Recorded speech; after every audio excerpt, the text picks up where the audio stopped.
किसी ने बड़े कमाल की बात की, ऊपर वाला हम लोगों को सही समय के लिए सही समय देता है, लेकिन हम लोग उस समय को सही से पहचान नहीं पाते हैं। ये कहानी एक राजा की। एक राजा होता है और वो अपने राज्य में राज किया करता था। उसके राज की सभी प्रजा बहुत सुखी थी और उसका जो प्रजा थी वो बहुत ही ज़्यादा राजा के गुणगान किया करती थी कि मुझे इतने मिले और ऐसे राजा सभी को मिले। लेकिन एक दिन राजा के ये मन में ख्याल आता कि शायद मैं आज भ्रमण के लिए निकलूं और ये पता करूं कि जो लोग मेरे बारे में ऐसा बोलते हैं शायद वो ऐसा मेरे पीछे ही बोलते हैं कि मेरे साथ भी बोलते हैं। ये जो राजा होता है ये अपने राज्य में भ्रमण के लिए निकलता है और निकलते धीरे धीरे चलते चलते एक गांव में जैसे ही पहुंचता है तो उनके कोट का एक बटन टूट जाता है।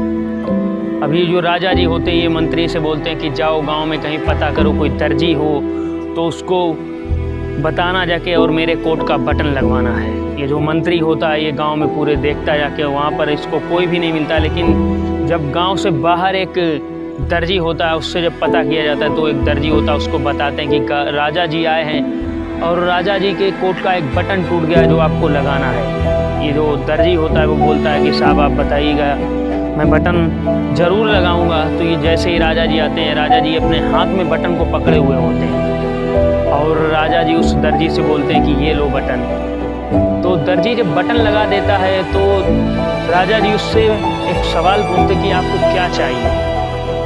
तो दर्जी को कुछ समझ में नहीं आता कि मुझे क्या चाहिए। तो वो दर्जी यही बोलता है कि महाराज जी आप हमारे यहाँ पर आ गए, इतनी भाई बड़ी बात हो गई और मुझे आपसे कुछ भी नहीं चाहिए। लेकिन फिर भी राजा जी होते हैं वो इस दर्जी से ये बोलते कि नहीं आपको कुछ ना कुछ तो लेना ही पड़ेगा। ये जो दर्जी होता है ये सोचता है कि शायद 2 रुपये मांग लूँ। फिर जो ये दर्जी सोचता है कि मैं 2 रुपये मांगूंगा तो शायद राजा को ये ना लगे कि ये जब मुझसे 2 रुपये मांग रहा है तो अपनी जनता से कितने रुपए लेता होगा।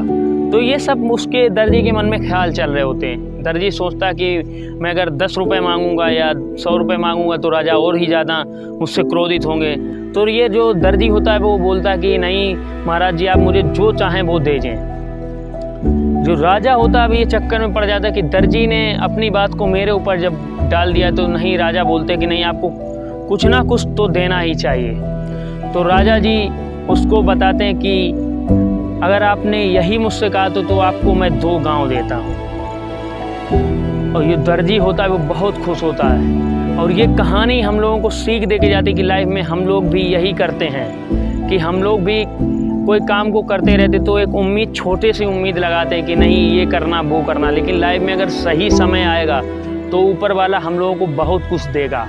बस आप सही से काम करते रहिए, सही से वर्क करते रहिए, सही से मेहनत करते रहिए, लगन के साथ आगे बढ़ते रहिए। लाइफ में आप बहुत कुछ अचीव कर जाएंगे। ये जो दर्जी होता है अगर वो चाहता तो 2 रुपये मांग लेता, लेकिन 2 रुपये के बदले उसका 2 गांव उसको मिल गया। तो लाइफ में हम लोग भी होते कि हम लोग अपने जब गोल की तरफ काम करते हैं तो हम लोगों को कभी कभी लगता कि हम लोग ये अचीवमेंट्स नहीं कर पाएंगे और अगर अचीवमेंट्स हो गया तो क्या हम इससे हासिल कर पाएंगे। लेकिन सही समय आने पर हम लोगों को वो चीज़ें मिल सकती हैं जो हम लोग सोचते भी नहीं हैं। तो लाइफ में बस मेहनत करते रहिए, लगन के साथ कुछ काम करते रहिए और लाइफ में कुछ अलग करने की कोशिश करिए जो आपको देखकर लोग आपके जैसा बनना चाहें। तो अगर ये कहानी आप लोगों को अच्छी लगी तो कमेंट सेक्शन में ज़रूर बताइएगा और चैनल पर नए हैं तो चैनल को सब्सक्राइब कीजिए और मिलते हैं ऐसे मोटिवेशन वीडियो के साथ। तब तक के लिए जय हिंद, जय भारत।